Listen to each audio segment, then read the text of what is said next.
Welcome to Tea Alchemy. My name is Brenai Alexandria. I'm here with Aaliyah, diviner, spiritualist, and student.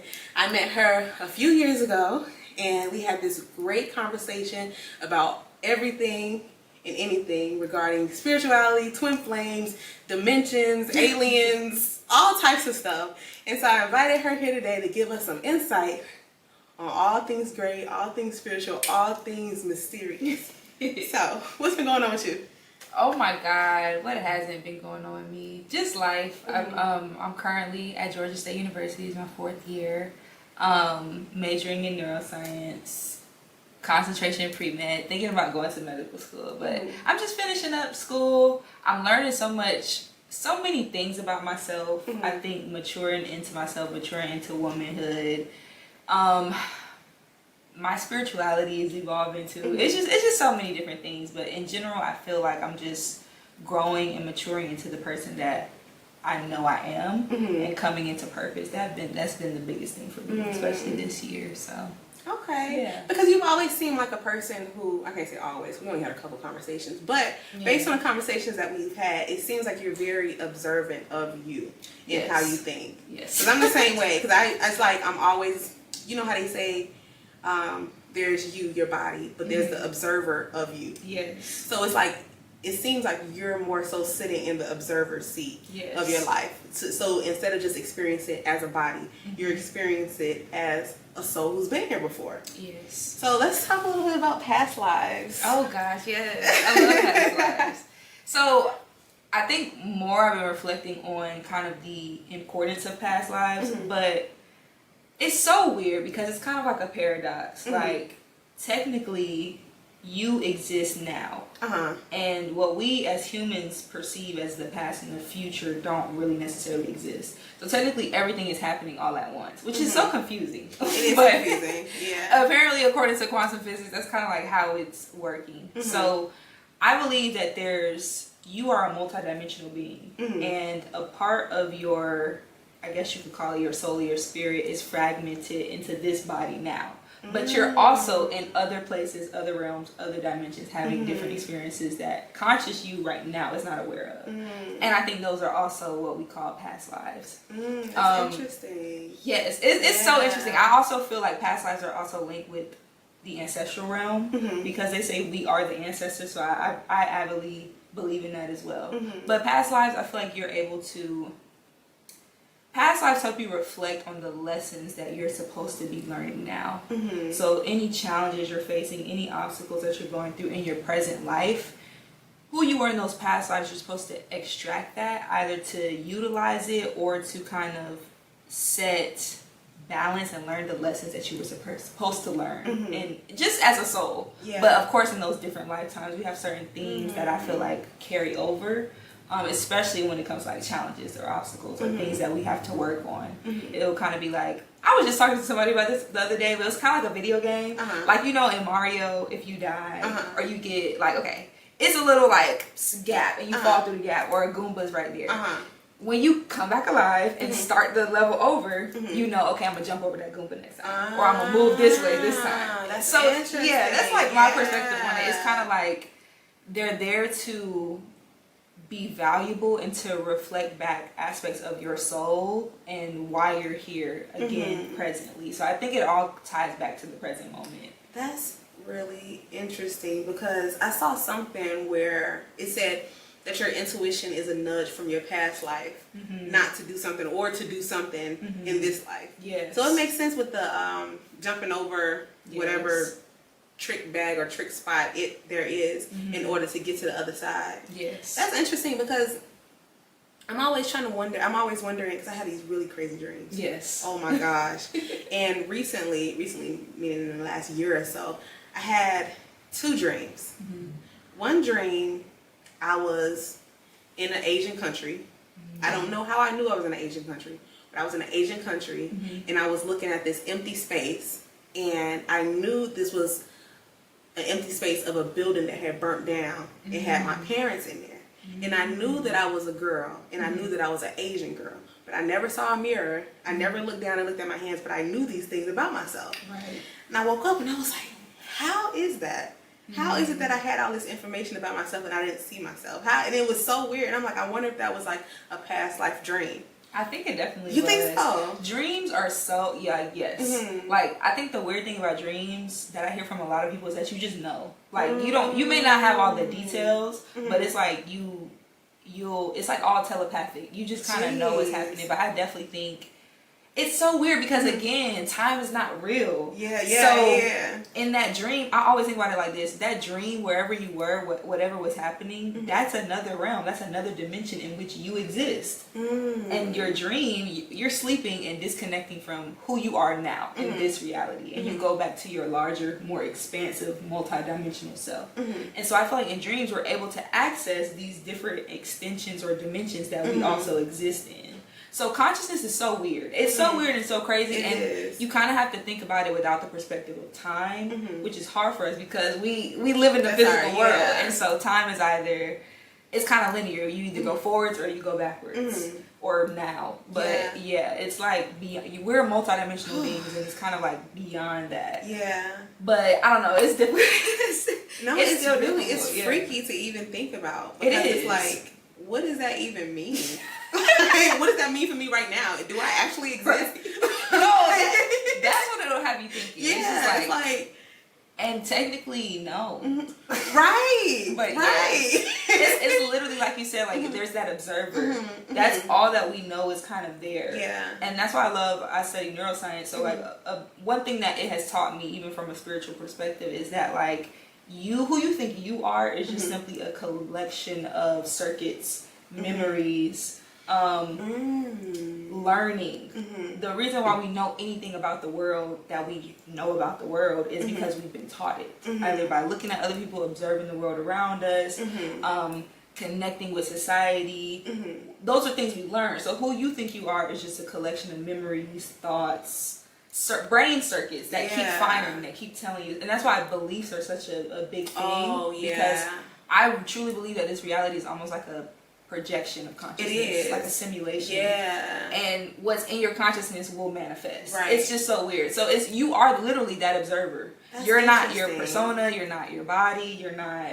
But it's so weird because we also have come here to have a physical experience and to be a body. For me to be Aaliyah, for you to be Brenai, like that's interesting. Because we're a part we're a piece that makes the whole puzzle. But it's so crazy to think about. Like it really is, because even when you were talking about being fragments, our souls being fragmented, I always think of that as God. I feel like we're all fragmented pieces of light. You know what I'm saying? So it's like, is it possible that we're all God in different bodies? Are we all the same people? Are you just a different soul of me? Am I just a different soul of you? It's so weird. And that's why when I think about twin flames, I think like, okay, they say that we share the same soul, or we are the same soul, or whatever. But if we're all of the same soul, aren't we all twin flames? Okay. And in that regard, you're also your own twin flame. That's interesting. Because what I'm also learning about relationships is like the other reflects in itself. So when you're in reference to anything outside of you, it's a projection of consciousness, right? So it's how you feel about yourself. It's what you're reflecting back. It's kind of like the mirror. That's why I say twin flames mirror each other. But and we want to get very technical. Everything is you. Everything that exists is your twin flame. Because it's funny, because I had this experience the other day where I was talking to this guy that I had a crush on, right? And when I'm talking to this guy, I'm like super in my feminine and everything. And as the relationship kind of like dissolved a little bit, as I was thinking about it, I'm like, damn, did you really like him, or did you like the version of yourself that you were? It was like me. It's like I'm not reacting to him, he's reacting to me, but I'm loving the reaction. But it's only me. It's all me reflecting to me. And it's like, damn, I don't like you. I like the way I act. I like me. It's like, so I'm like, damn, all this stuff is just, everything is you. Because there's this thing I was looking at, I forget the name of it. I want to say reticular activating system. And I think it's where, you know, you get a new car and you start seeing a car everywhere. Oh, yes. And I think about that with opportunities and love and everything. So if you start focusing hard enough on something, it starts popping up into your reality. Yes. Yeah. Yes. So it's so interesting when it comes to neuroscience and spirituality and all of these things, because it's like, when we think about being successful, is it because we're not paying attention that we're not successful? Is it because... Well, first, you were programmed with the idea of what success is, which is just simply an idea. You get what I'm saying? That was created by other humans. Yeah. Okay. So it's like, we have, even as humans, I feel like we have so many weird definitions. That's true. That exist, that are so, like, they permeate everything. We think it's subtle, but it's so subconscious. The things that we say, or how the simple things that even we believe on a day-to-day basis, and we have collective agreements. Like, a collective agreement is we drive on the right side. Like, it's so many small things where it's just like, you were taught that was success. That's you were taught that this was that. And again, that comes from that conditioning, that learning, and that's one thing that, like, again, neuroscience has really showed me. Like, oh, we're just programmed. Like, our brain is literally a computer software, and you're pretty much taught what to think. And I think that's a problem that's coming up recently. Like, people don't actually know how to have a free, like, their own thought. Especially with your generation. It's like, that's why I can tell that you're observing the situation. Because, oh gosh, I hope to connect with more young people like you. But, I mean, you're not, okay, hold on, I'm 30. I'm not that much older than you. But the 10-year gap is like, it's interesting to see the increments. Because I have, a cousin that's your age, and she's also very aware too, but she's kind of a little bit on the anxious side, I think. And anxiety is a thing. I'm very anxious, because I mean, shit is scary. It is scary. Things are scary, but it's just like, I can see with y'all's generation growing up with social media. It's kind of like, it's almost like y'all grew up with two realities. I was just talking about somebody about this. That's interesting, because like, it's almost like y'all are the guinea pig. Pretty much. Of like the modern technological age. We are. Like, because if you grew up with that, I think something didn't develop all the way, because you don't get that boredom. You know what I'm saying? We're always stimulated.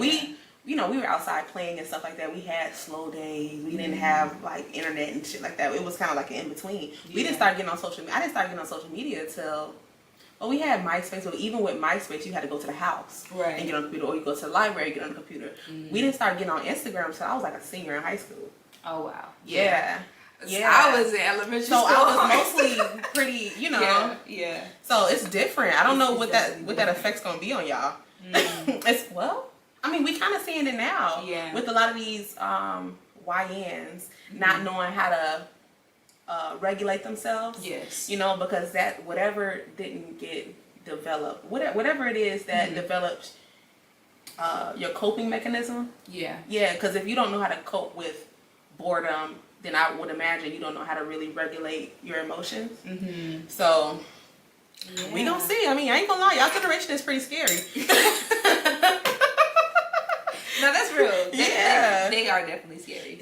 Okay, I would say scary in a way of like very. What's the word? I don't know. It's hard for me to talk about my generation, because I'm like, I don't know what they got going on.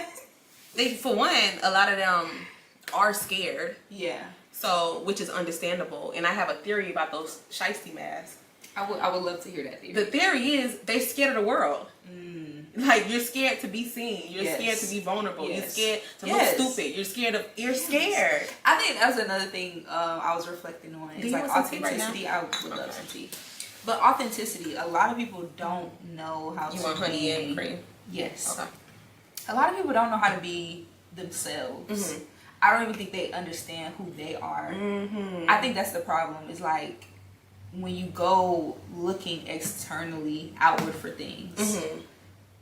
I think that's another problem our generation has. They don't know how to really sit with themselves. They don't know what themselves even really like is. And they don't know what boredom is. Right.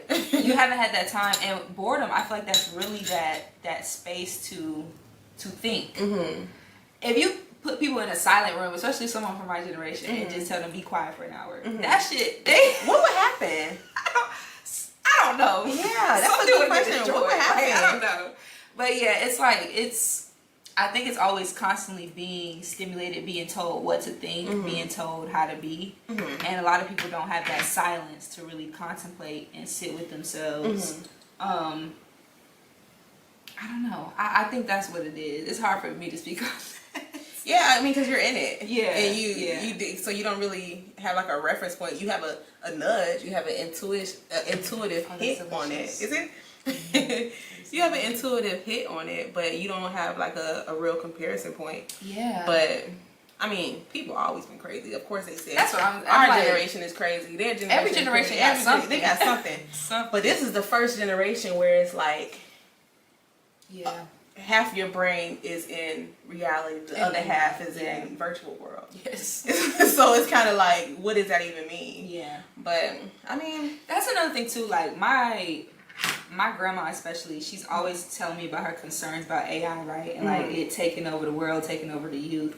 And I feel like with that, this is good. It's so good. But yeah, with technology advancing, it's really a reflection of our own consciousness, because you can use it for very positive things. Like we're able to, because of TikTok, I love ChatGPT. That's what I'm saying. Come on now. It's useful, but I think it does take you away from certain aspects of reality. It takes you away from creativity, authenticity, like we said. So I don't know. It's a lot that it can take, but it's a lot that it can also give if we use the tool right. Yeah. Because like it's kind of like a gun. It's like the gun's not inherently bad until whatever the purpose of whoever pulled the trigger. Yeah. So it's like, it's kind of like that. In the hands of someone with bad intentions, it could get very bad. But even with that, it's like, even the subtle things, because I used to be a very, very good speller. But now, since everything is auto-corrected, I find myself like, how do you spell? Like, what is this? Because everything is done for me. Right. Now, I can see with AI, our brain development being stunted. We're not as creative. We're not as intuitive. Yeah. Because sometimes, I have ChatGPT creating business plans for me. And like, hey, what you think about this situation? Hey, am I tripping here? Yeah. And it's just like, damn. I think the biggest issue when it comes to like spirituality, God, and everything is like, are you making AI your God? Is this the first step that you're going to before you even check in with yourself or God? Right. That's when it becomes a problem, because it's like, we don't know who's in charge of this stuff. Right. Now, if they decided to put some type of vendetta in there, they decided to put some type of ulterior motive, it's kind of like, okay, I trust ChatGPT. They never steered me wrong. Right. And so I'm asking about this situation, and now you got me thinking a different way that I shouldn't be anyway. Right. So, yeah. I don't know. It's just, I think that's what's scary too, is like having discernment. That's going to get more and more difficult. Yeah. And especially for my generation. Yeah. Like you said, it's really going to take them out of reality, because it's going to. That's the thing too. That's scary. Now that I think about it, I'm like, okay. You don't know what's real. You don't know what's real. Like the way AI is, like the videos and stuff, you don't even know what you're looking at. Right. And it's like, I don't know if they had I can't remember if they had a Black Mirror episode about it, but it's kind of like even the things on the news, it's like, how do you know if any of this stuff is real? Is Trump even real? Right. Like, is this even a real person? That? You have to make sure that even seriously, because I ain't gonna lie, he's been saying fake news for a long time. Right. And it's kind of like, is some of this stuff fake? Because I remember when, I forgot when this was, but they killed this general in, I forgot where it was, Soleimani, wherever he was. They killed him, and so it was crazy because the people over there was going crazy. All this stuff over here was going crazy. Of course, news clippings. Oh, he was a terrorist. But over there, they were saying he was such a great man. He was helping this and da. And so I remember I was talking to this guy. I forgot how I was talking to him. I forgot how we ended up having a conversation. We was talking on social media. He lived over there. And he was sending me news clippings of the stuff that he was seeing. I was sending him the news clipping of what I was seeing. Right. Totally different stories. Wow. So it's just kind of like, you never really know what the real is. Ever. But it's always been like that, though. That's what I'm saying. Ever since any technology, television, the computer, I feel like it's going to get more confusing, because it can be twisted, it can be turned, it can be broadcasted in any type of way. And that's why I feel like it's really up to the individual at that moment to discern, okay, well, how does that impact your life? Yeah. How can you actually constructively use this information to do something about it if that's what you choose to do? But I feel like the internet is just a place for people to troll. I don't know. It's just, you know what I'm saying?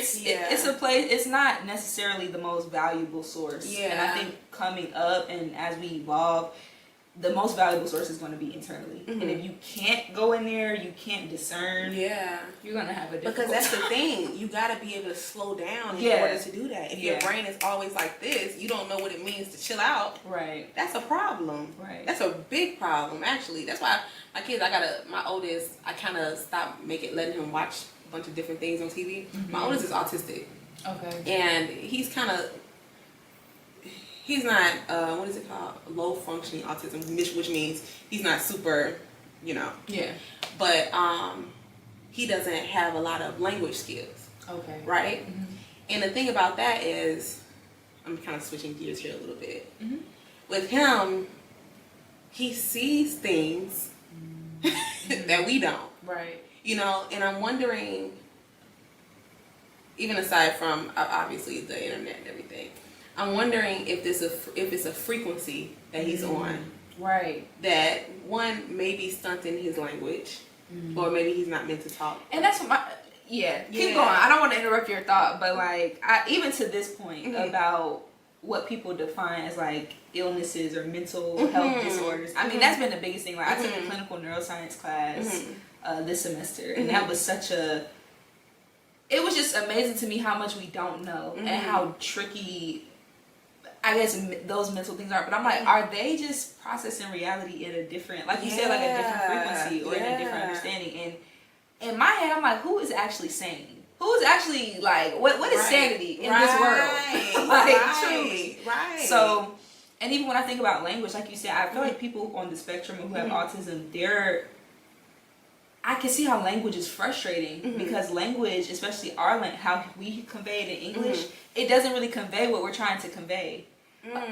There's so much that language can't capture that I feel like point. You get what I'm saying, or that is just simply like misconstrued or contradicting. Like, and I think people with autism, people on the spectrum, they see things and they understand behaviors very well. I feel like people are like, oh, they can't really read social situations. I think they read them a little too well. Too well, right? Yeah, a little too well, where they're able to really detect things. Interesting. That either they can tell when somebody's being like, it's bullshit, or they can tell, like, I just know. So I feel very passionate about that. Like, I think it's a frequency that they operate on and a way that they see the world and how they express themselves that like may not make sense to us, but I feel like they're onto something. I think he's too smart. Yeah, and that's what it is. He's literally like, you're too smart for y'all. He's too smart. That's why shit. He can't talk because he's too smart. It's like, it's just because he's feeling everything. And he says what he needs, whatever, but it's not conversational. Right. But I remember when I was pregnant with him, I could think him awake. And I thought that was really interesting. Like, I could just sit and I can tell myself to wake him up. And he would start moving around, right? Wow, yeah. And then I remember when he was born, as soon as I opened my eyes, he's moving around. I'm like, like, is there some type of telepathy going on? Like, what's going on? Yes. Yeah, because even, I'm not gonna say it too loud, but even in here, he's kind of like looking around because he sees things. Right. And like sometimes in the middle of the night, he's like laughing and playing and stuff like that. And I'm wondering what that is. At my grandmother's house, he's never, like, he was like, probably like 1 at this time. Okay. And when I take his pictures, at this point, I was never telling him to say cheese. Okay. And so I was taking a picture of him and he was kind of looking behind me and he was like, right? And I'm just like, and he was trying to smile, like make himself smile. And I'm just looking at him like, where are you getting, I got the video, I'm gonna show it to you. Where are you getting this from? Right? Yeah. And so I sent the video to my mom, and we all into all this boo-boo. Okay. You know, all this stuff, right? Yeah. And so in the video, you can hear a voice saying, that's not mine, it's not his, not my grandma. But he's looking at whatever this is behind me, and he's hearing it. Wow. Yeah, because he's mimicking what they're saying and mimicking what they're doing. It's a weird video because you can see his mouth trying to like smile on command. Yeah. And I'm just like, what is this? Wow. Like, it's interesting. It's very, very, very interesting. Yeah. So it's like, even with his diagnosis, the only reason I'm worried about it is because he got to go to school and I need you to be able to talk to me if somebody doing something to you. Right. But other than that, it's just like, I'm fascinated, but at the same time, it's hard to know how to support him because I don't know what type of genius he is. Right. And honestly. And they are geniuses. Yeah, I don't know what to do with you. Right. Is there something that he really enjoys doing or has a fascination with? See, we think that he's like into building, so we're thinking engineering. He's always into like the laptop. He's like tapping and trying to do stuff with the laptop and stuff like that. But it's still really hard to tell. Like with his brother's super duper smart too. Okay. But he's more vocal. Okay. You know, he gonna tell you. I know how to do it. You know, it's kind of like, all right, okay. Right. We know you know. Right. But it's just, I don't know. I do feel like he's on a different frequency that we can't understand right now. Yeah. Almost like an alien. Yeah. I truly believe that's so crazy you said that. But I'm like, no, I really think like people on the spectrum or with autism, like they truly are just aliens. Yeah, like, right? Yeah. They operate like, I mean, they just like have a different way of being and moving and doing things. And I think, like you said, they have a genius to them that I don't think anybody can deny. And it depends on, you know, the person, but it takes time for it to grow. Yeah. But I wish there was so much more. I understood about that too, because I only hear it from like a lot of different people's perspective. Like my friend, she's an RBT, so she kind of sits in with children. I think right now she's working part time, but she that's sits in a tough job to have. Man, I started to get into that. The things that she tells me, I'm that like, is a tough job to have, and they need to get paid more. They totally need to get paid more. Like that is a tough job. It is, and she's very spiritual too. Okay. So, maybe I can get her. Yeah, I would like. She's so in tune, and I would talk to her just get some insight. I'll give you her number. Okay. Just about like how to feel them out, because I think she has a lot of insight on like especially people who are like mute or don't talk as often. I think she had a baby boy that she was watching that was kind of like that too. Okay. So. Okay. Yeah, I think she can give you insight on how to navigate that, how to feel it out. Yeah, but that's so interesting to me. Yeah. Okay, let's talk about aliens. Okay, yes. One of my other favorites. Because I feel like you said that you've channeled into some type of... Yeah, I've definitely tapped into some extraterrestrial energy. I'll say that. For myself and for others. So, yeah. Okay, yeah, what does that mean? So... Okay, this is gonna get woo-woo. Go ahead, get woo-woo. Public service announcement. This is gonna get woo-woo. So I just go back to at least what I think is the origin, right? Like, I personally do not believe that humans just came from nowhere. I do believe that we share some type of ancestry or some type of connection with extraterrestrial beings. And there's a lot of evidence of this throughout history in a lot of different cultures. I could like the Dogon, even in South America, they were the Mayan Aztecs. They had contact. I mean, ancient Egypt had contact with extraterrestrials. There's so many different tribes and cultures and ancient civilizations that have had contact. Even we could go through fairy tales, myths.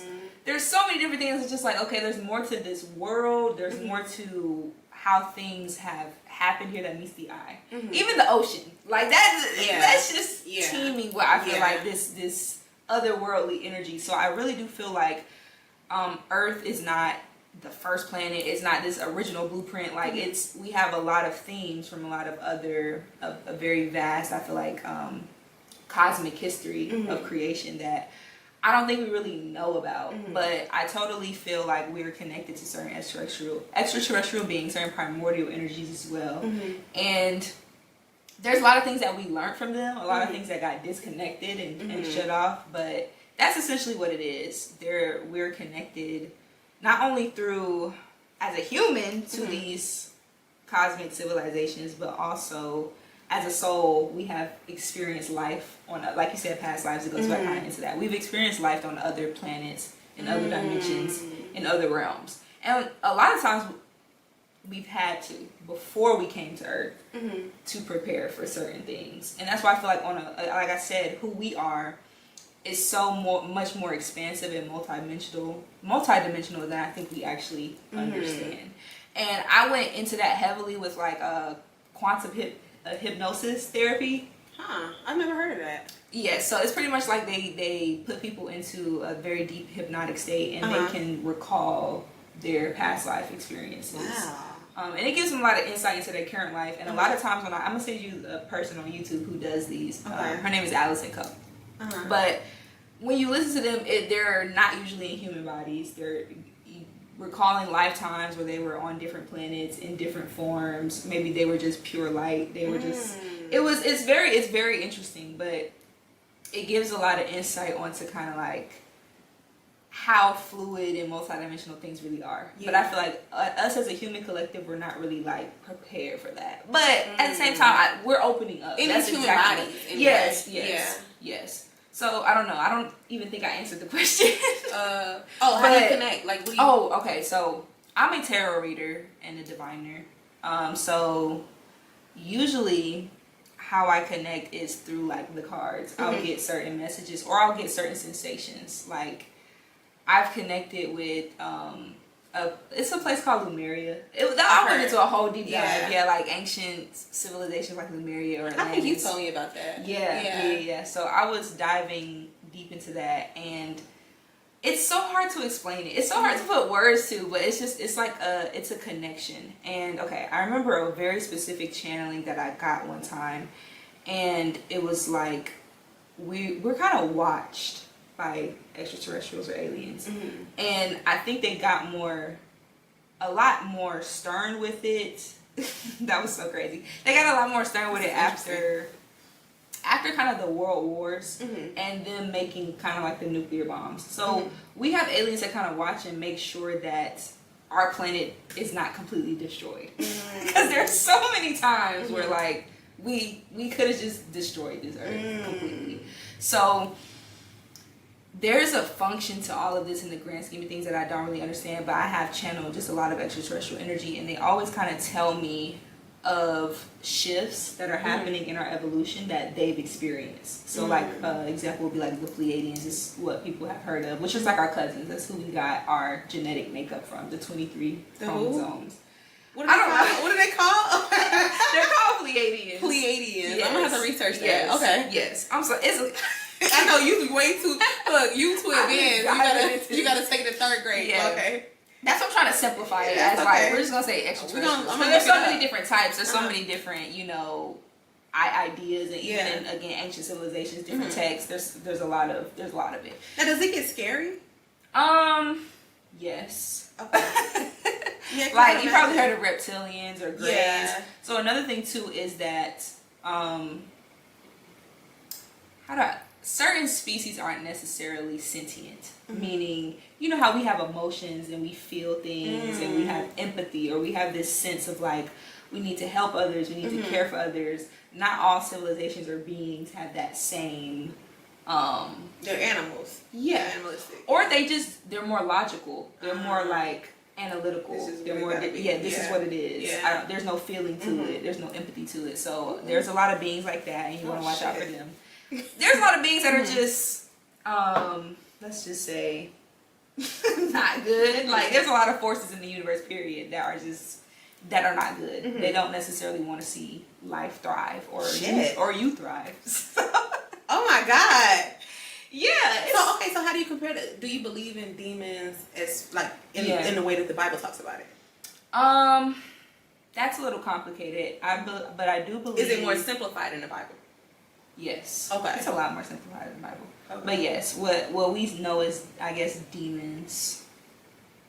There are negative entities that exist. I wouldn't necessarily call them demons. I think demons are more of a projection of the human mind. But there's negative entities, I would say.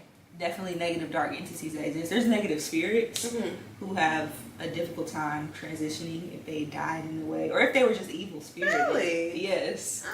Yes. Like a lot of hauntings and possessions I've watched of slave masters and owners who think that's still their home, who are still racist, like in death, which is kind of crazy. That is crazy. You know what I'm saying? So yeah, as a life, so in death. That's real. But there's a lot of negative, what we perceive as negative entities or forces that are not necessarily kind or generous.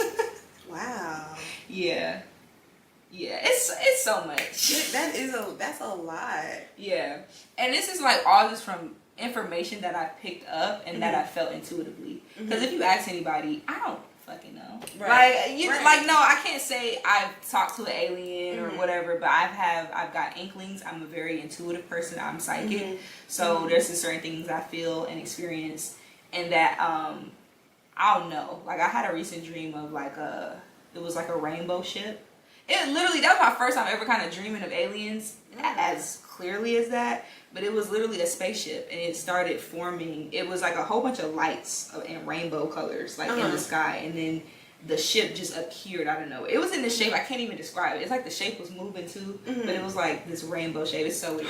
But I've had an experience like that. Okay, before. like. Cool. Oh my god. Okay, so let me tell you what happened. Yeah. Okay, so I've never had what do they call it when you sleep and you get held down? Sleep paralysis. Okay, yeah. I've never had sleep paralysis before until this one night. And so I was asleep and I can't even say it. I was in between sleeping and dreaming. And in the dream there was this ball of colorful light, right?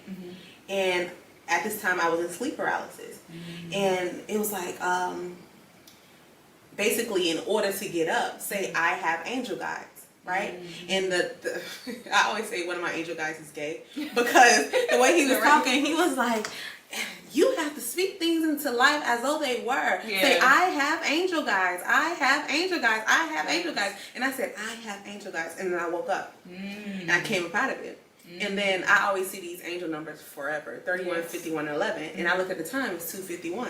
And I'm like, oh shit, it was weird. But the energy, it was like a ball just kind of on the side of my bed of a bunch of different. Was it like colors. Lights? It was lights. Yeah, it was a bunch of different. I don't know how to just explain. It's so hard to explain. It's just like a bunch of like orbs. Yeah. I was at the same time.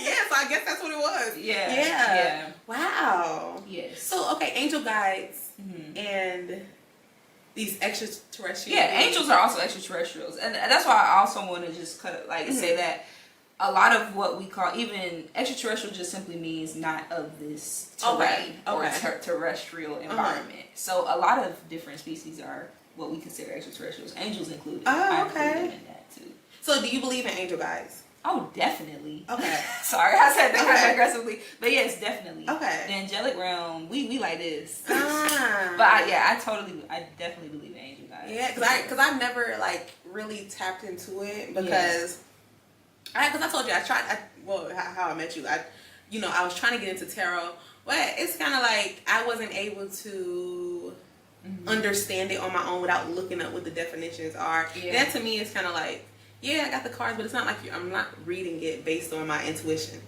So I kind of gave up on it. But there was a situation. Met this guy. It's a long story, but I'm making it short. Yeah. Met this guy, and I wanted to know more information about him.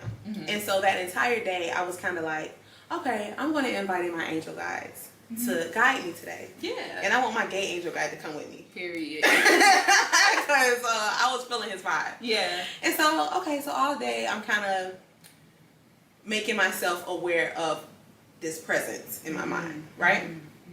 And that spirit, like, I feel like that's how spirit speaks to us. Especially like through our mind, or even when we hold them, their voice is coming through. You're opening that doorway of communication, and I think that's really all you need to be spiritual or to divine or to like even when pulling cards. That's intuition. Like what you feel, you're opening up. You're being receptive to every feeling, to even the small subtle things. Because intuition is something that's like it's subtle. It's so small and subtle that you would miss. You would bypass it as a thought. Right. Or bypass it as like, I'm just thinking a silly little thing. It's like, no, that is spirit. That's spirit speaking to you. That's how that's right. Because it's hard to tell which one is you and which one is like a higher being or God or whatever. But I invited this being to guide me that day. And so, like I said, I'm talking to this guy or whatever. And so, I think he stopped talking to me that whole day. And I'm like, what's going on with this or whatever? So I get home And I'm like, okay. So I take it as tarot. I'm like, okay, let me know. Yeah. What you like, let me know what's up. So I put the cards out and I looked it up. One of the cards said, be careful with this person because they might be living a double life. And I'm like, okay. I'm thinking wife, girlfriend. Yeah, okay. I'm looking him up and everything, trying to find him because I didn't follow him on Instagram. He's a little bit older, so he didn't really have like an Instagram or anything like that. I see. Got you. And so I get on TikTok and I'm like, how do you find somebody's Instagram if they don't have one? Mm-hmm. And they say, oh, you can put their picture inside this website, pimeyes.com. Pimeyes.com. You can put their picture inside this website, and everything on the internet will pop up for them. Right? So first off, before I did that, I was looking on Facebook trying to find him. So I found his family. Did I find his Facebook? I think he was a junior. So I found his dad's Facebook. Okay. And I found all his pictures and all his siblings and everything. So I knew this was the person I was looking for. So I put the picture on the website. Okay. What did you find? Girl, his picture came up for blacktrannies.com meet black tranny lovers. His profile life was his sexuality.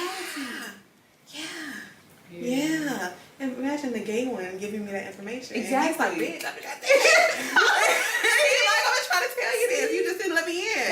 That's why that right there is the subtleties of spirit. Like, you have to trust that. Them little, like, again, all the little details. It's like, yes. But the thing about that is, damn, I was really grateful because I'm like, bro, how? Okay, but even with that, it's kind of like, okay, because I was telling somebody else about this girl. She's super Christian and everything. I grew up Christian. I still believe in the Bible and everything. Yeah. I was telling her about it, and she was like, well, you got to be careful with stuff like that because they'll give you something to trust them with it because she believes it's a demonic force. She feels like tarot is demonic. And oh, everything. okay. And so they give you something so you can trust so that later on, I don't know, some evil stuff can happen. So, how do you feel about all of that? Like, people say tarot is evil and all of this stuff. What do you think about all of that? Because to me, that was protection. Like, yeah, I would have never. I mean, I think they have us conditioned that anything that is contacting spirit is evil. But the thing is, that's also what they do in their religion. They have intermediaries. Jesus is an intermediary to God. There's what you call lesser divinities or intermediaries that kind of get you to God or like higher up in the ladder of divinity. So that never really made sense to me. Tarot is not evil. Again, it goes back to that idea of the tool, right? The person using the tool, they can do evil with it. Yeah. That's very true. Or they could do good with it, but it's up to the person, essentially. But no, tarot is not inherently evil. And I was actually talking to my friend the other day because people demonize the Ouija board, and I'm like, the Ouija board is just simply another tool of divination. I'm not saying be disrespectful, because one thing about the spiritual realm is disrespect is not tolerated. But if you are calling to a specific spirit, if you're calling to an ancestor, if you're calling to someone, that's why you start with ancestors whenever you work in the spiritual realm, because that is like they're directly connected to you. Now, and that's this whole thing that all ancestors are not good. That's another thing too. So be careful which ones you're venerating and well, how do you know which quality. ones? Are you just talking about your grandma? Yeah, and that too, because it kind of depends on. But yes, essentially the ones that you have had a connection with, especially in life, and they transition. And you know they had a good quality about their spirit, you had a good bond with them, I would call upon them. Even unknown ones you can pray to or call to. Just say ancestors, spirits. Because our life is because of them. Who we are now is because of them. So on a spiritual realm, they're your first line of defense. And that's the first people you should be contacting. But yes, inherently tarot is just a tool to connect you to the spirit realm, to connect you to things, insight that you can't really see. That's the whole point of divination too. And divination has been around for thousands of years. Yeah.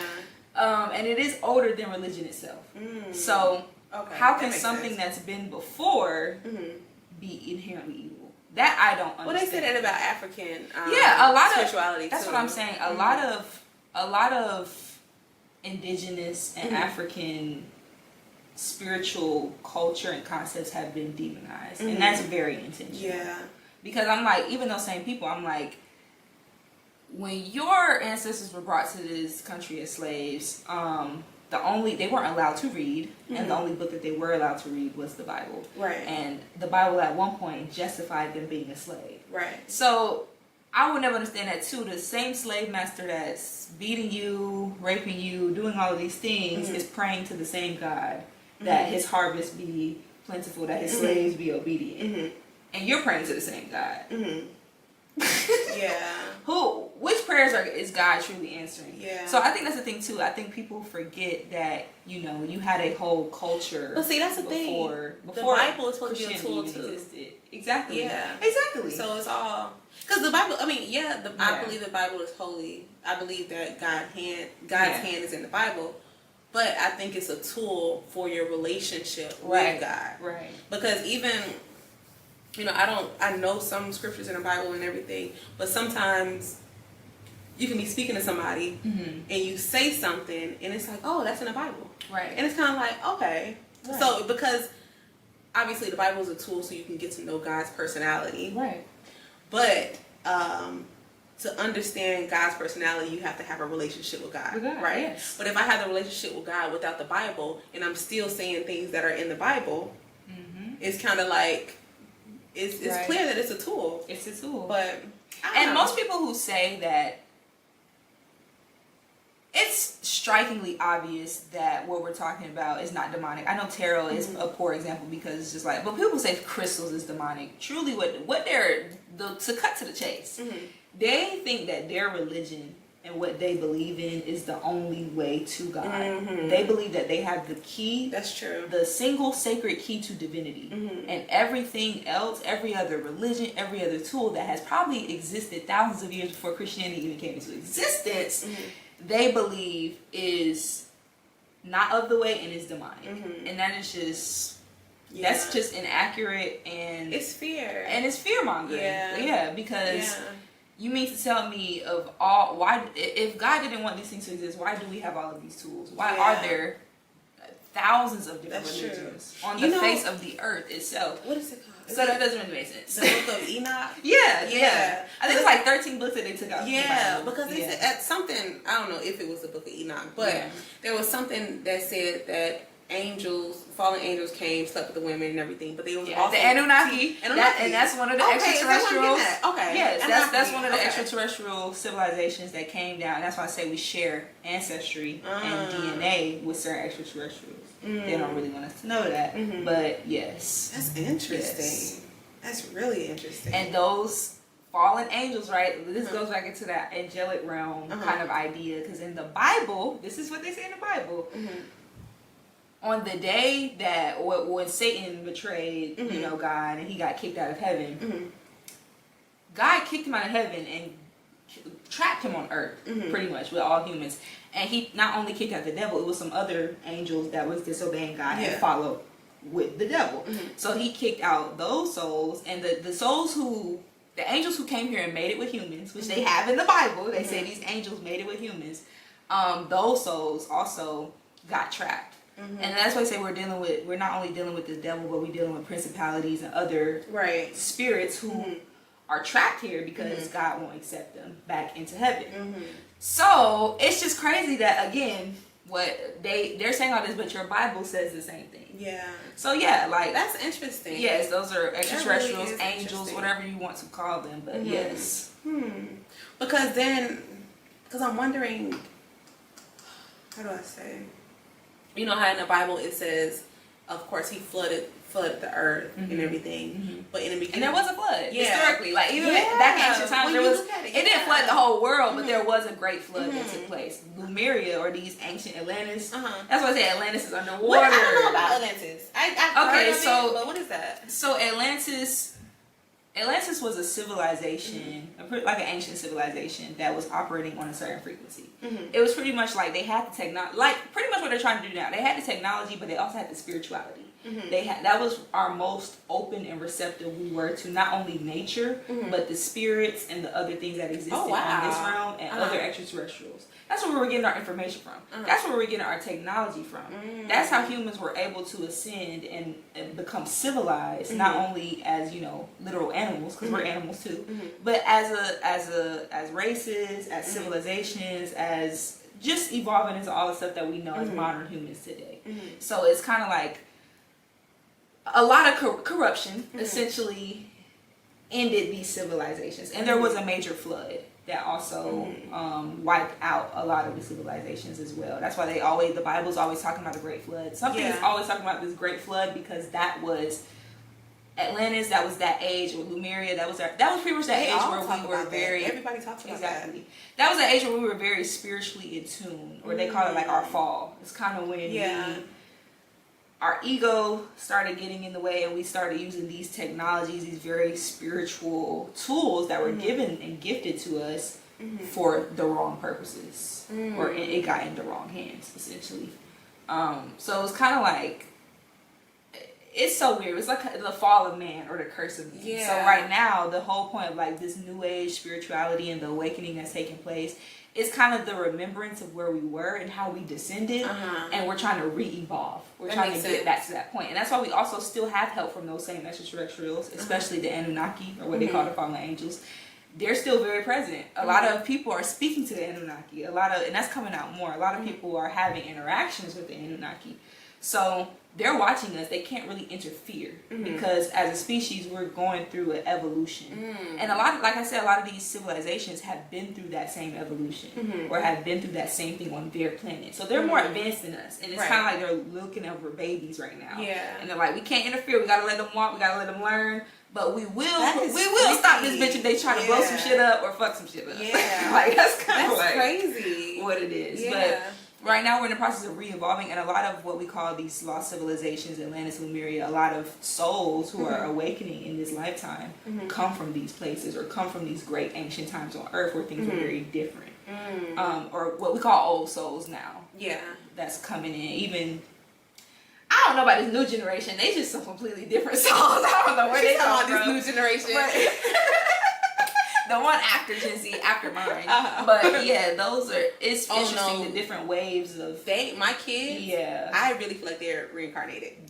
Something heavy is going on with, especially... That's what I'm saying. Something heavy going on in next generation. They're gonna see some things. Yeah. It's gonna be different. They really are. Because I got COVID babies. Yeah. COVID babies, they're different. They're very different. I don't know what it is. But even I'm sorry, so this just came in my mind. But again, back to those 13 books that were removed from the Bible. Why? Like, and even let's go to Jesus. Him turning. What did he do? Turn wine into water into wine. Yeah. He walked on water. Don't that sound like something extraterrestrial would do?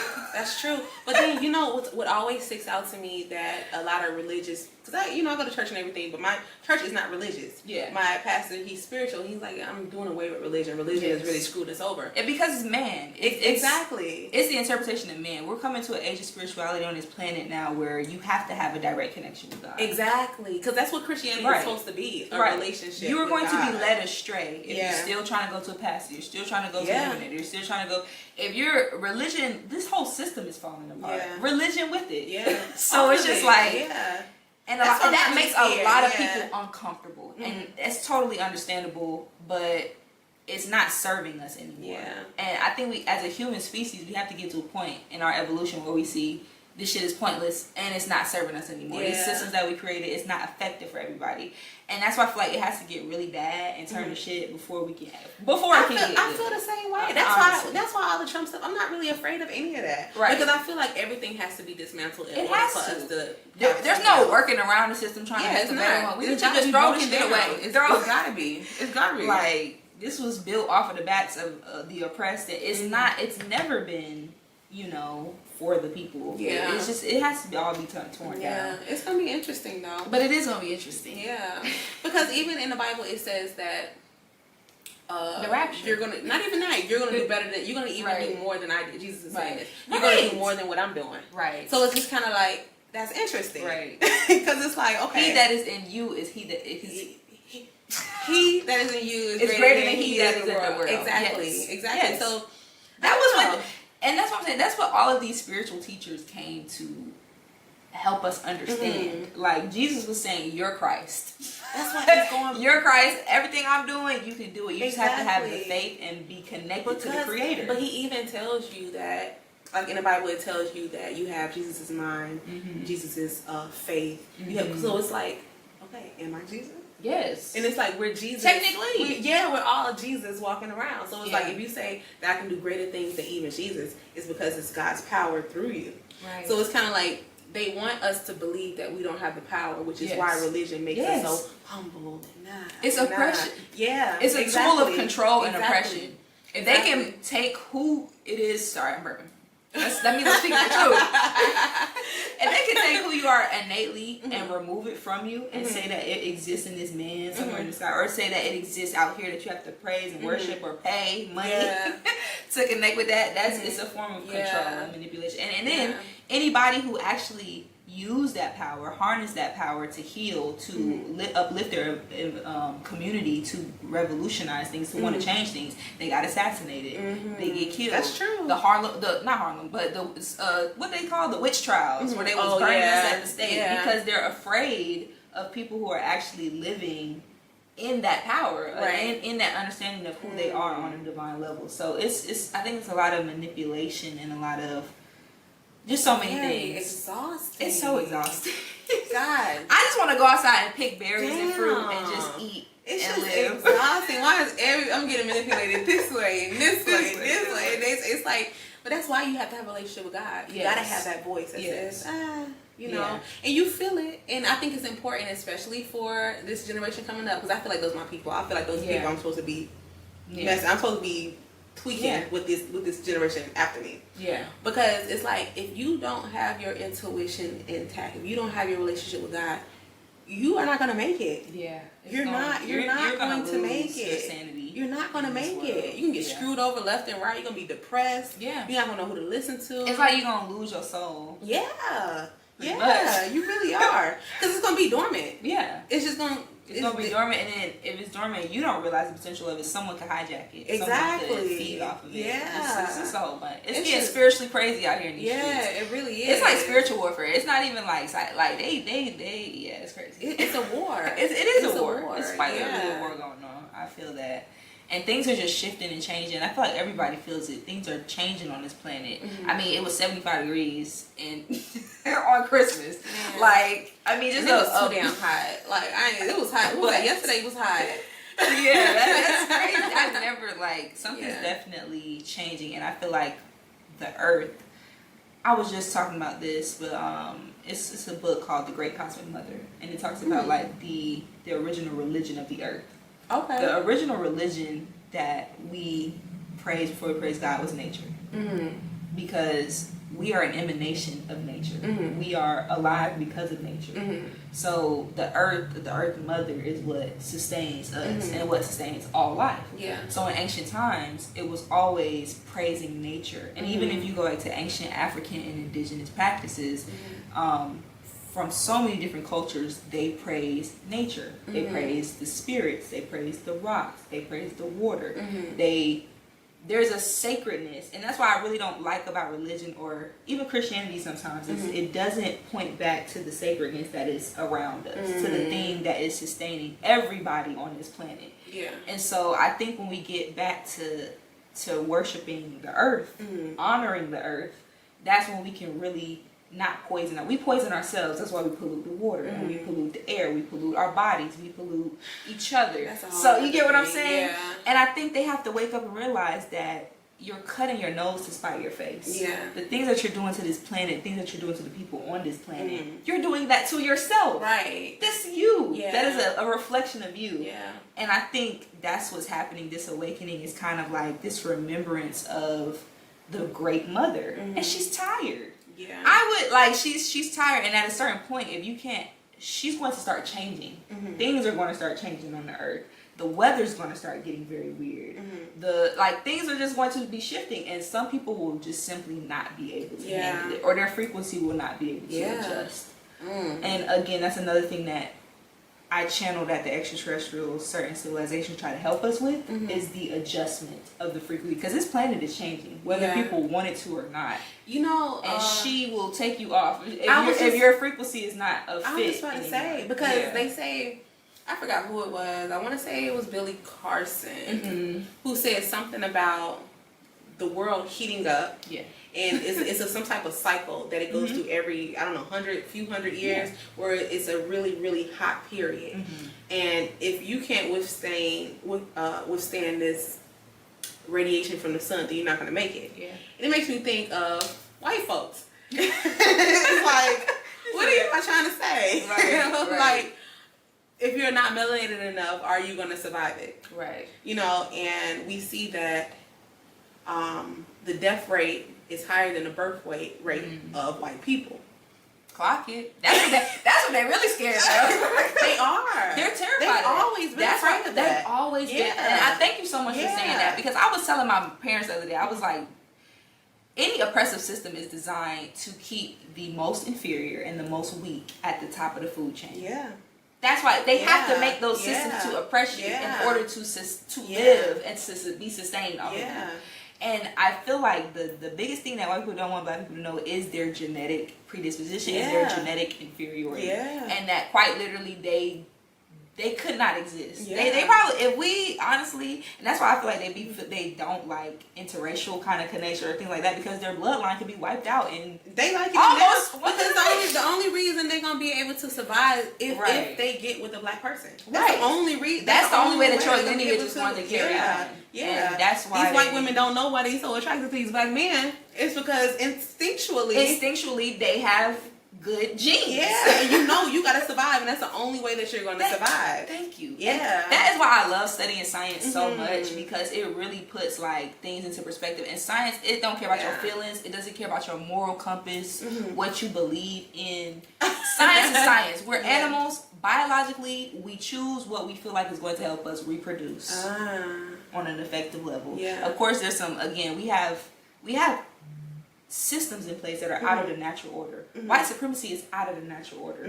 That makes sense. The patriarchy is out of the natural order. That's what I'm saying. The earth is she's tired of our shit.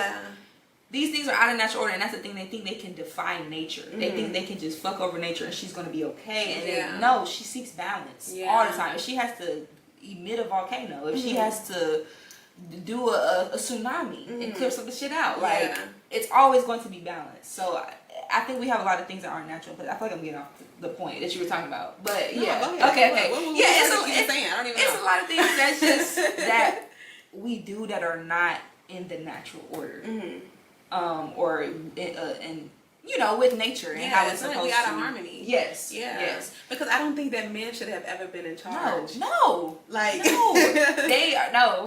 It don't make sense.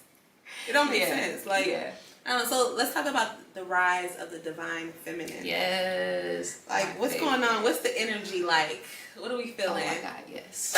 So that is totally what's happening. Like, I feel like women's awakening in this point in time is so crucial to the restoration of our planet, because that's what it ultimately comes down to. If we don't have a planet, you don't worry about anything. So the divine feminine, our awakening is so essential because we are going to restore order back to the natural balance of things. This is exactly why they try to disempower women. They try to strip our power because, again, the most inferior in society have to create artificial systems in order to do that. Same thing that they did with patriarchy. Men should not be in charge of things. They should be in charge of hunting, of gathering food. They should work to protect what's important. And there's too many of them. There's too many of them on Earth, and that is exactly why they created patriarchy, so that there could be a lot of them. There's not supposed. The reason why we have war, we have poverty, we have all these things is because there's simply too many men on the planet. And intuitive message, don't quote. If you in the next coming years, if you see the amount of male births declining, that's why. There's too many of them here. And that's interesting. Yeah. Especially that's too many of the ones on some F shit. Honestly. So within the divine feminine awakening, I think women are coming back into their natural power. Everything that we have been kind of brainwashed, and that's why I think relationships and marriage are a very big thing that they use to brainwash and manipulate women. Because they say that your only value is being a mother, giving birth, and your attachment to a man. That exactly. That is your value in society Exactly. as a woman. That is your duty as a woman in life, and that is absolutely bullshit. Yeah, and I think once women awaken to their, because our wombs mean and represent so much more than birthing babies. That within itself is a fucking miracle. But women birth a lot of things. We create a lot of things. See, the feminine energy is about creation itself. Our planet is inherently feminine. Right. It's about creating. It's about giving. Bringing forth Life, bringing forth value. Women inherently do that. Men don't necessarily know how to do that. That's why they want to control it. That's why they want to manipulate it. That's why they want... Feminine energy is the most valuable currency. That's what I was going to say. They need feminine energy. They feed off of this life force. They do. And it was a statistic. It was just like the best thing that you could do as a man in life is to be married to a woman. Because women's life expectancy shortens when they're married. And men's increases. Ain't that some shit? Crazy. Yeah. And I forgot. I was watching a video. I forgot the name of the person, but she was like, men need family. Women need community. I think I saw something like that. And I think that's the space that we're getting into. Yeah. We're not marrying men and shutting ourselves off from our family, shutting ourselves off from sisterhood. We're saying fuck men. We're gonna go back to our sisterhood. And I think what women need to do right now, we need to heal our sister wound. And we need to heal our connection to, because everything that we do, even subconsciously, is based off of the approval or the recognition or the appreciation of men. Yeah. And we think that's power. We think if I can fight this nigga, get his money, blah, blah, blah. We think that, again, operating and taking from men, because they are what they have set themselves as the power hierarchy in the world. So we feel like we can reach that same level of power. We can then we can be equal. It's just like, but you're not a man. Let the man work. That's what I'm saying. If you don't, that's not how you exist. That's not how your energy best moves and produces things in the world. And so I think women are awakening to themselves, who it is that they are. Like, men are inherently self-serving, and women, we're programmed from a very young age to always give, to be social, to be likable, to be palatable. And I think we're coming out of that. We're just like, embrace being a bitch, embrace all of the aspects that come with femininity, because femininity is this soft, beautiful thing, but don't get it twisted. Femininity will eat you whole. Femininity will. It's life and it's death. Send a hurricane. That's what I'm saying. Earth not sweet all the time. Like, okay, the lion gotta eat the gazelle. Yeah, okay? That's true. The rose beautiful, but it got the thorns and it will cut you. So it's just like feminine energy is dark and it's light. Right. And I think women, we're coming to embrace that, and we're taking our value and making it something completely separate from men. And that is the whole point. Yeah. Your value should not be dependent on anything about a man. A man should be irrelevant. Exactly. And so I think that's the issue. We still think men are supposed to lead and guide us. Yeah. No, we're the leaders. We're the guiders. They're supposed to listen and do what we tell them to do. No, seriously. Seriously. They are. Because they don't. When they have the power, it gets to their head.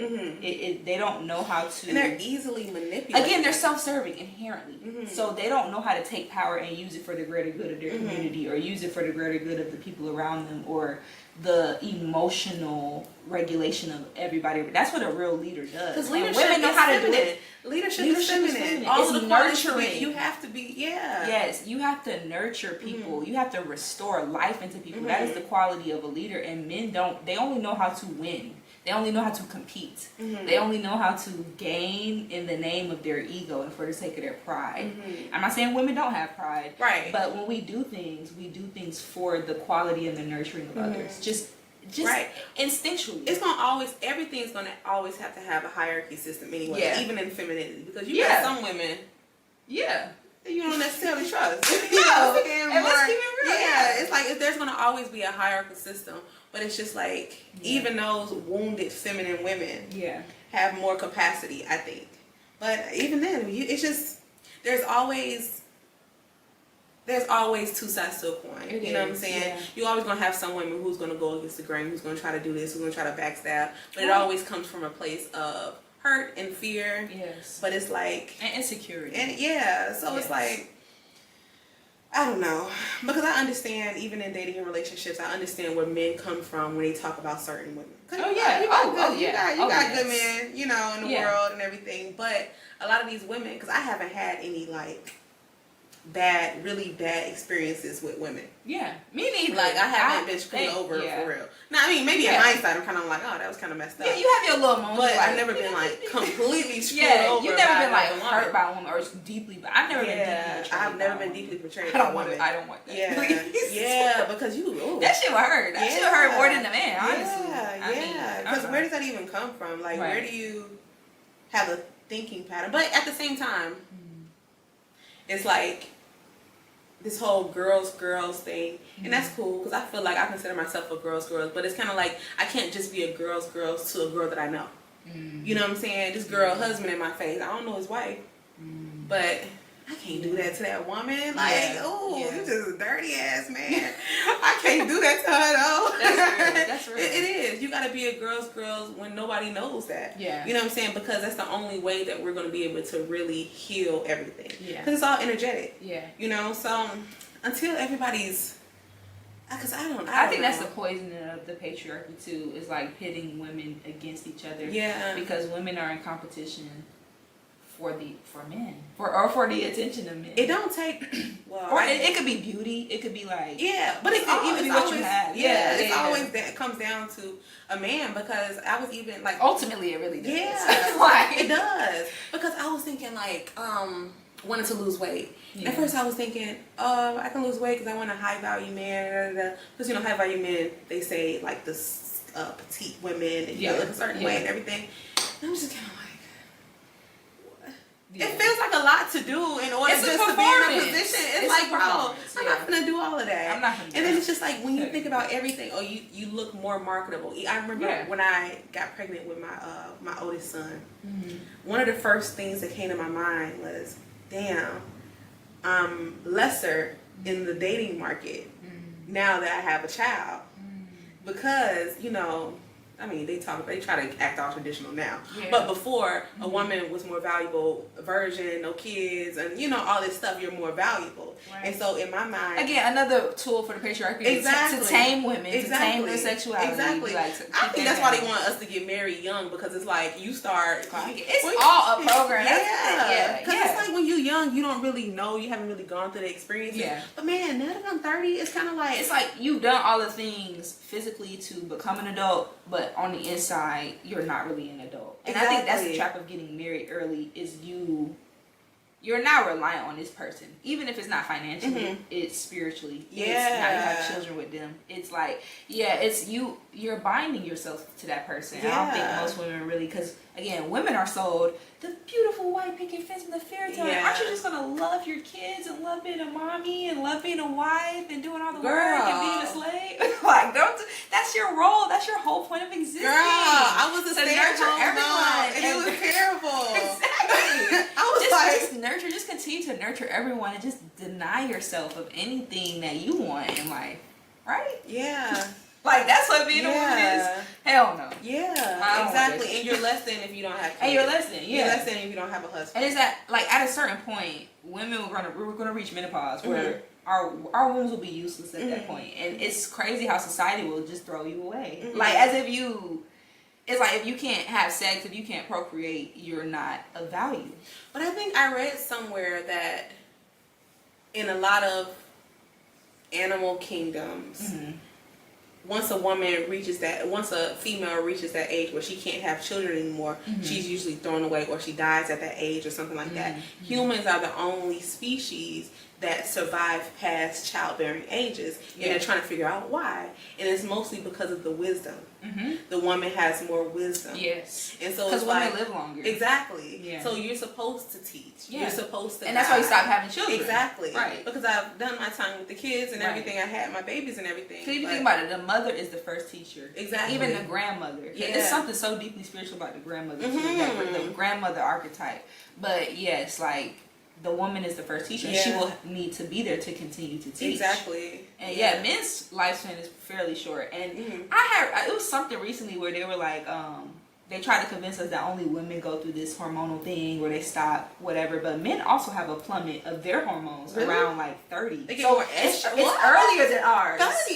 It's earlier than ours. Yes, they start declining. Their sperm starts becoming less quality. But they don't want us to know these things, right? They want us to think, oh, only you're deficient. I can go to blah, blah, blah. No, they start balding. That's earlier. interesting. Yeah. So clock that too. And that's also another thing to pretty much be like, okay, they don't have to live as long.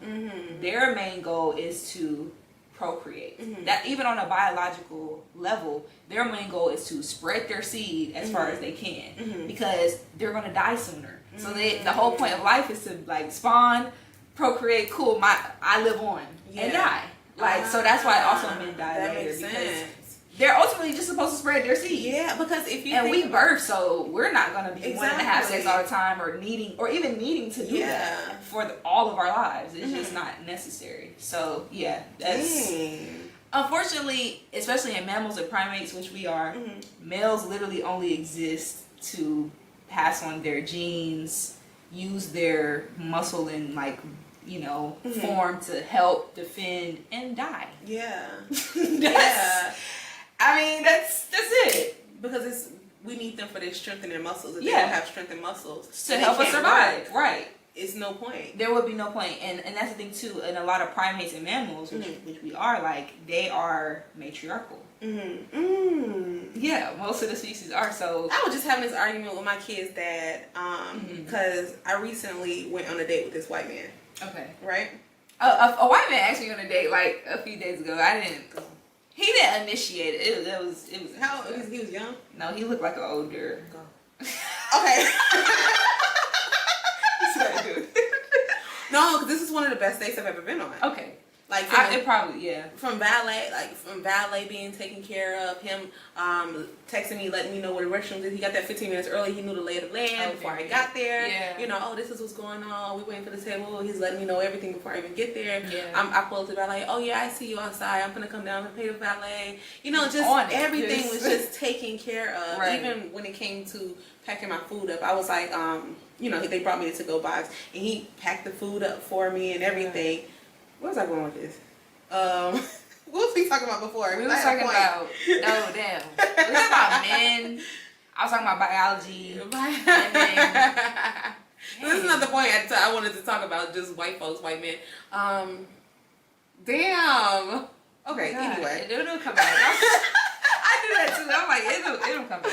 But anyway, the date went very well. But I'm always thinking, I guess we could switch gears a little bit. Yeah. In that moment, because I've never dated outside of my race before. Okay. And I almost felt like a sense of betrayal, like to my race. I'm like, damn, I don't know if this is something I actually want to do. But at the same time, I was treated so well.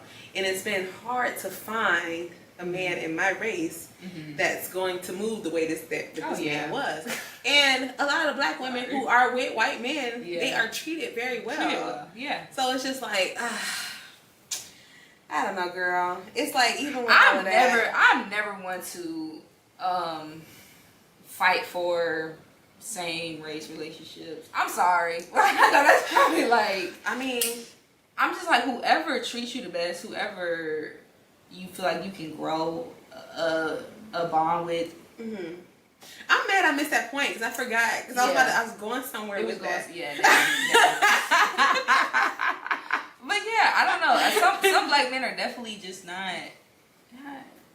It's a learning. They probably say the same thing about black women too. No, it's a lot of black women who don't know what the hell going on. They're terrible. It's a trauma. It's definitely. I think it's a trauma thing. I think there's a lot of unspoken things that happen within the black community, just on a statistical level. Like, how long are we supposed to try to work through it? Yeah, you know what I'm saying. I think black men really need to.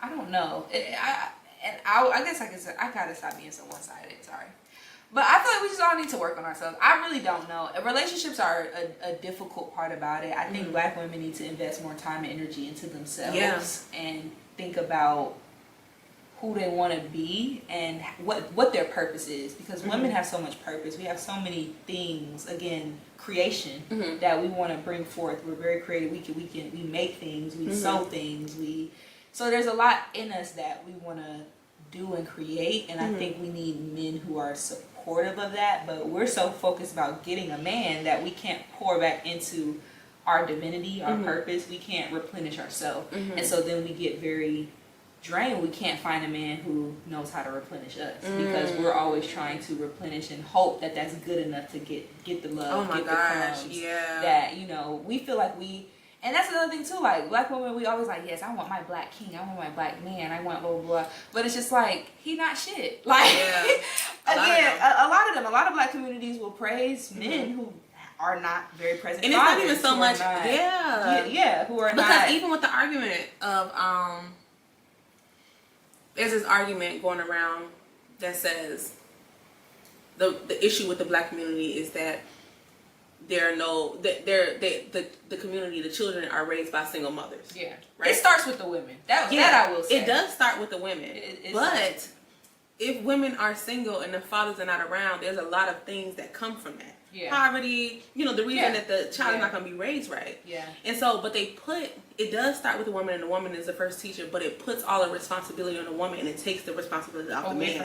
The reason that there's a single mother household anyway, it's because there's no father. Yeah. So it's like if she was put in a better environment where she can grow and where she can really harness in on, you know, her gifts and where she can teach and how she can teach her kids, then of course we'll have better, you know, better offspring and better, our kids will have better opportunities. But it's like, damn. Yeah. If, because even with men needing to heal, men needing to be better in relationships, it does start with the woman. The divine, it really, the feminine has to lead it. As much as like, it's like a burden. It has to. It has to be that way. Because men are completely motivated by us. Like, their life quite literally depends on us. The quality of their life. Like, if you see a successful man, 9 times out of 10, he has a woman. And he looks more successful with a beautiful woman. He is more successful with a woman. That's why wealthy men get escorts and stuff to go to events. It's because when you're with a beautiful woman, you automatically look more valuable. Yes. You know what I'm saying? Because he must have some money or something going on for him to get her. Because it's like, why else? Yeah. You know what I'm saying? So, and that's why I think black women have to stop placing their value and investing everything that they have into black men. Black men don't know what they're doing. They don't know how to lead you. You can only lead yourself, and you're going to need a man who knows how to support that and how to make the things that you think and put down happen. That's what a man is for. He's supposed to make the shit that you need to get done happen. He's an executor. I'm going to come up with the plan. I need you to go out there and do it. He's not supposed to be leading you. And I think that's really the problem with the black community. We're looking for the black man to nourish us and pour back into us. They don't even know how to do that for themselves. They're completely lost. They don't even know what their manhood means. You know, for a long time in the black community, for men, being a man was being a gangster, making money. Like, they're not built in and taught, this is how you be a good father. This is how you be a man. Which is why we have so many podcasts that are talking crazy. Right. Because they're trying to find it. And I understand. I'm giving a lot of them grace. Yeah. In this subculture of high pill society. What is it called? Red pill society. I'm giving them a lot of grace because I do feel like black men are trying to find their footing. Because I don't believe that, because I never understood the notion of I deserve for a man to do this for me. Yeah. I never understood that. Because it's like, why do I deserve that? Nobody owes you anything. Exactly. That's the thing. Women say, I deserve for a man to do that. And the man like, wait, you got 5 kids with 5 baby daddies. You 50 pounds overweight. You ain't doing this. You ain't doing that. Why do you deserve? Why do you deserve the best type of man? Some of us are entitled.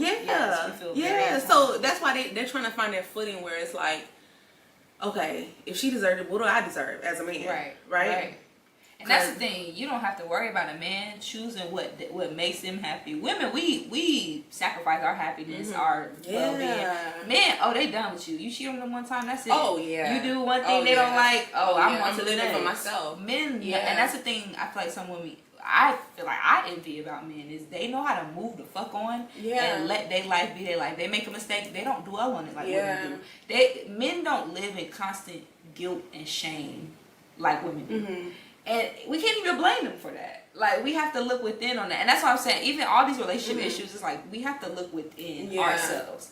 Because it's not going to trying to see, okay, if his behavior changed, then I'll be okay. If his behavior, if he does this and he does this and he does that, then I'll be okay. It's like, that day's never gonna come, sis. I'm sorry. It's not. You gotta do it. You gotta know what you're worth. You gotta know what you're not gonna put up with. And you have to know that how you feel about yourself, how you have to command respect. Because men inherently are not going to respect you. I don't think men inherently respect women. Yeah. If they approach you because you look nice. Right. They're attracted. Men are predators by nature. Right. Thank you. Like, oh my God. Like, and that's what I'm saying. Like, I had to get out of this 20-year-old whimsy delusional, and I'm getting out of that. But I had to get out of this idea that all men want to get to know you, and no, if they're coming up to you and approaching you, they want to fuck you. Yeah. Let's just be real. Yeah. They want to get with you. They want to fuck you first, and then they may consider. Oh, I don't think men go into a date and be like, oh my God, is this gonna be my future wife? They don't.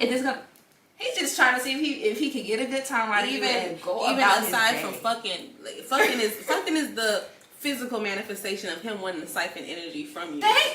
He's trying to survive. He's trying to. That's what I'm saying. This whole thing that men are providers and what men come to take most of the time. They're not really coming to give, and what they do give is transactional. They have to be getting something in return from you, whether that be sex, men aren't stupid, and that's the thing I feel like they understand about the world that women don't is transactions. Yeah, they understand.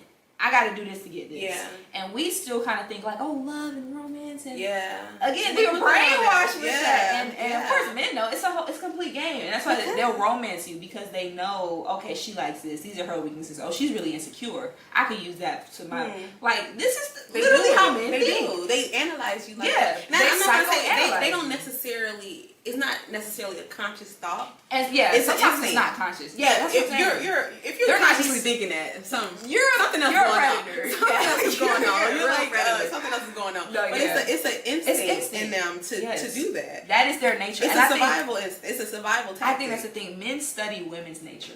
They studied it so much they built patriarchy to oppress us. Yeah. And use our nature against us to turn on each other. But women don't truly understand male nature. They don't truly understand how men think and how they operate. And so that's what gets us stuck. Because we think men are equal to us. We think men are like us. That they have the same. And we're different. I think we have to acknowledge men and women are different. And men approach relationships completely differently. They're self-serving. And it's not... I feel like if you're a hurt woman or you've been scorned before, that will offend you. Because you're like, well, no. But it's just like... You gotta learn so you can protect yourself out here, and not be siphoned. Because that's the thing, men come to take. That's why you don't ever be like, oh, I live with this man, things are lavish. No, he dirty. He don't clean his drawers. It's the woman. You know how they say the woman makes the house a home. Yeah.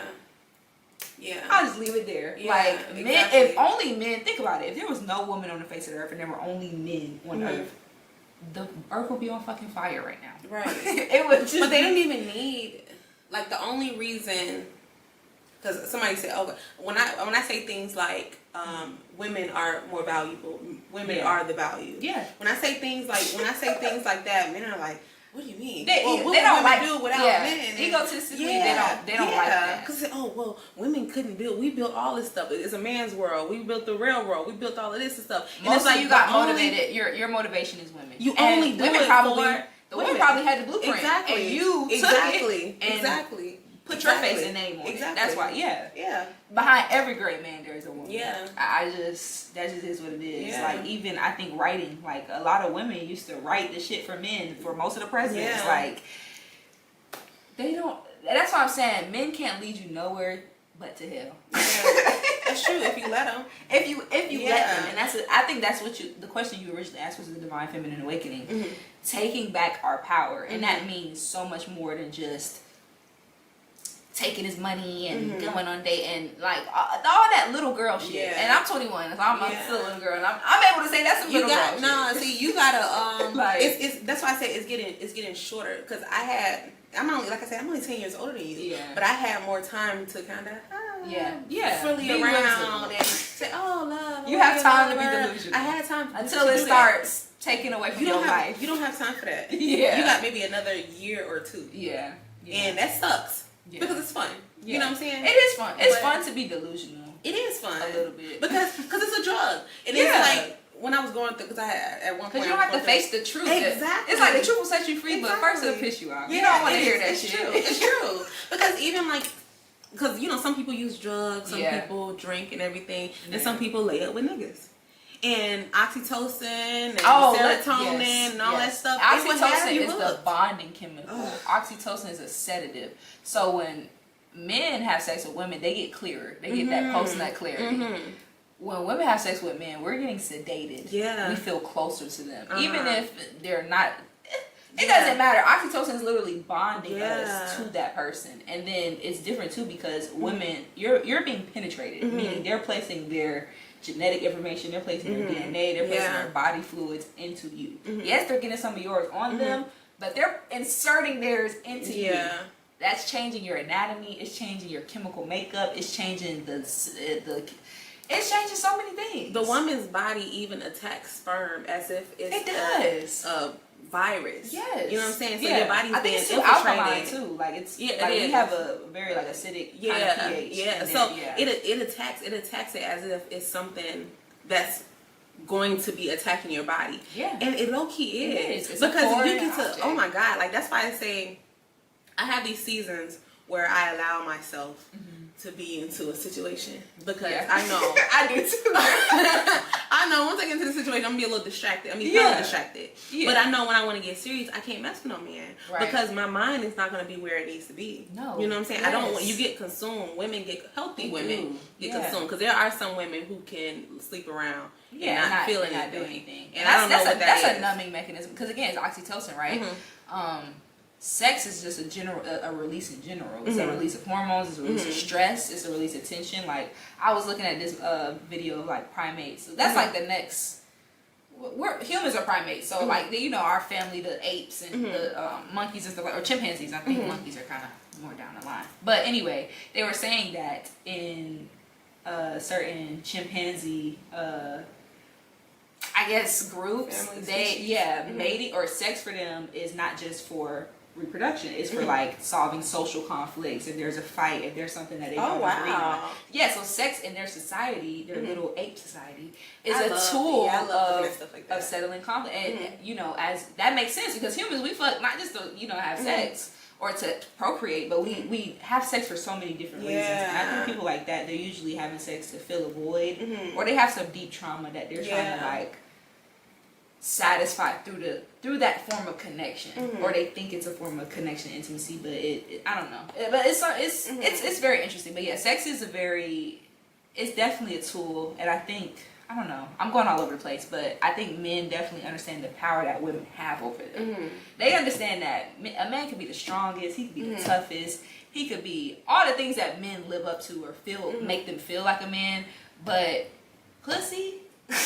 or a woman, that is their motivation, and they know that's their weakness. That's why they try to tame us, control us. And exactly, because even when I have arguments like that with men, women are evil by nature. If you look at how civilizations fail, it's always because of a woman. And my argument to that is, well, a man should not be in charge. if I can look at you a certain way and change your entire. That's why I said when I was talking to that guy and I fell in love more so with myself, is because I put, like, just by my eyes and looking at him a certain way, it changed the entire energy.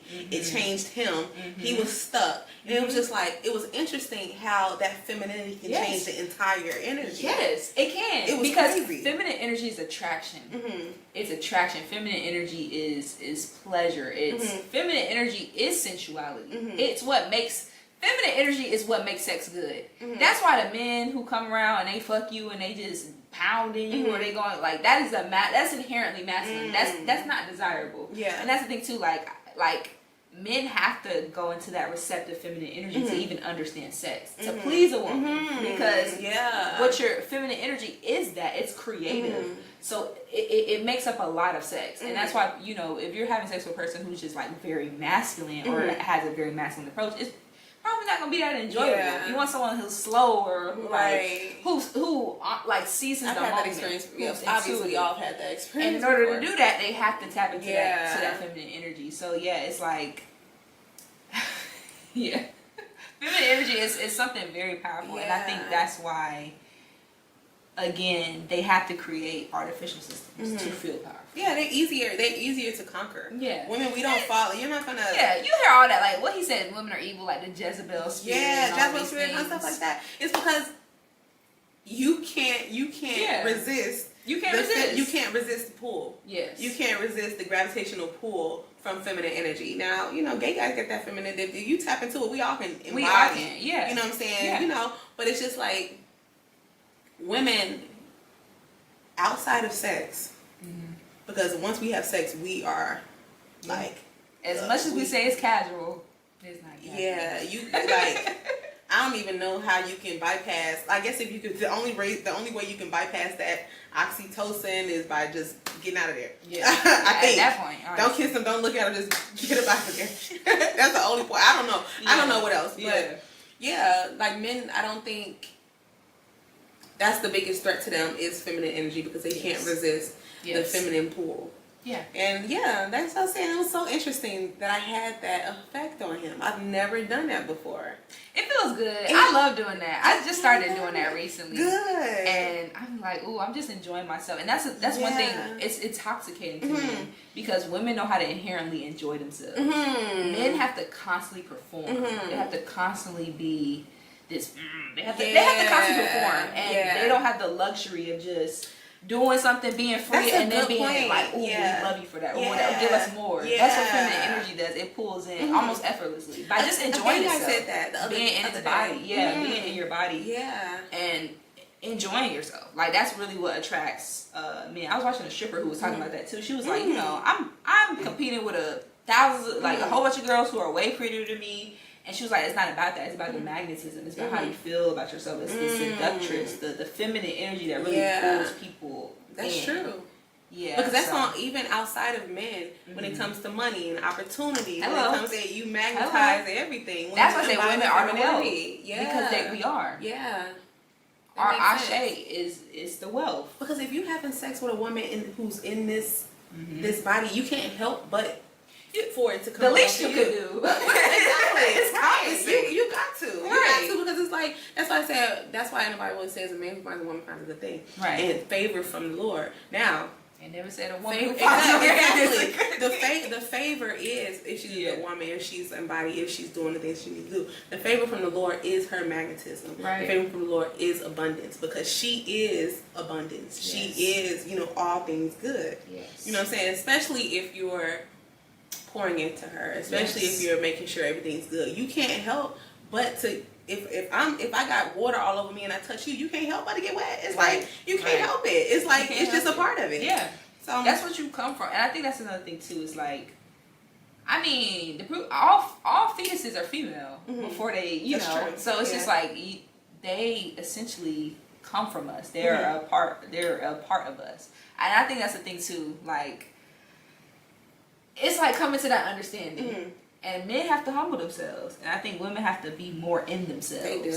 I think that's what's happening right now. It's like men have to learn how to be serving to others other than themselves, and women have to learn how to be serving to ourselves as opposed to others. Yeah. So it's like we come here to learn a lot of just different things. Yeah. And so that's true. Yeah, that's like a big thing that has been just like coming to me. I'm like, dang, this is a lot, and I had to not internalize how men treat me or the experiences that I've had with men because it, like you said, it's all me. Every good experience I had flirting or every uncomfortable experience I had in a relationship has been a reflection of me or what I was uncomfortable with or what my insecurities or my so relationships are just here to teach us so much, and I think we should let go of this idea of what a successful relationship looks like because if you're existing as a human, love and relationships exist in so many different forms, in so many different ways. Exactly. And that's why I feel like, again, women need community. Exactly. Yep. And we need to rely on each other for our strength and to remind us of our value and our worth and our potential. And it's just like I feel like that's going to be the saving grace. And I think I feel that way too, because that's why I feel like that's why I say I don't know how I feel about marriage. Because I wouldn't mind just having a dope I wouldn't mind having babies with the man and just having a girl with it. Right. That's what I'm saying. It's just better that way. It's like, okay, you working and everything, you get the money and everything. We raising kids together. And I listened to a few of her things. What's her name? Prince Ella. You ever heard of her? Yes, girl. Yeah. Okay, I've been listening to her, and she did a collaboration with Lilith or Red Witch Teens. They have a very similar ideology, but I've been watching, I girl. couldn't get it to her. You know who I'm talking about, though. I think so. Yeah, I seen Yeah. an interview with them, but it kind of started to feel like, because I like to see both sides. You know? I do like to see both sides. I like. I'm a she truth talking, seeker. Yeah. I like She's talking about how men are and everything, but she went to the women's side. But it's just kind of felt like, they were putting themselves above women, and it was just like, oh, y'all women need to do this, and y'all women need to do this. It's like, okay, I understand that, but it's just like. But I feel like they do talk about their deficiencies, though. Which I appreciate. Okay, I only seen one. Okay, I only seen half. I probably only seen half of that because I think it was like 2.5 hours or something. when I seen Priscilla and her. If I'm thinking about the right person. Okay. I believe I'm thinking about the right person. I think, but I like Prince. I really do like Priscilla. Yeah, I really do. I got one of her books. I forgot which one it was. The 40 Shades of Men. Not that one. The Love one. Oh, okay. Oh wait, I got the 48 Shades of Men too. Okay. It's like the virtual. Like, okay, I'm gonna look at because I haven't read any of her books, but I did like some of the stuff she was talking about. Yeah, that was like.